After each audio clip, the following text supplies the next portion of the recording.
Саламатсыздар ма? Кіріспе сабаққа қош келдіңіздер. Мен Перизат Сағит, ағылшын тілі маманымын. 10 жылдан астам тәжірибем бар. Бакалаврмен қоса магистратураны аяқтағанмын. Сонымен қатар IELTS 8-де 0 балл жинағанмын.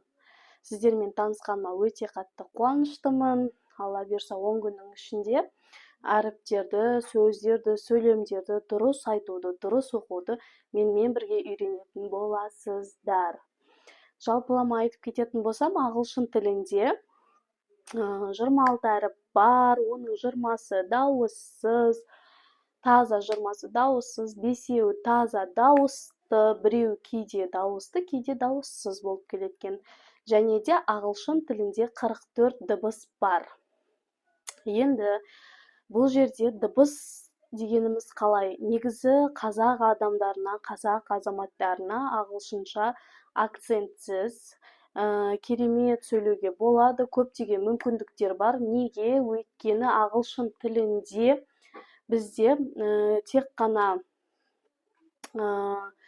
әріптерден ғана тұрмайды, дыбыстардан да тұрады ғой. Мысал үшін ө, ың, деген сияқты дыбыстар өте көп ағылшын тілінде. Сондықтан бізге оларды дыбыстау өте оңай болады. Өте оңай дыбыстай аламыз, қиындықсыз дыбыстай аласыздар. Сондықтан да сәттілік баршаларыңызға, еш қорқыныш болмасын. Бірге 10 күннің ішінде теориядан бөлек практиканы да бірге жасайтын боламыз. Мен сіздерге әрқашан көмектесуге дайынмын. Ал, бісмиллах деп бастайық. Баршаларыңызға қайырлы білім болсын. Келесі сабақта кездескенше сау саламатта болыңыздар.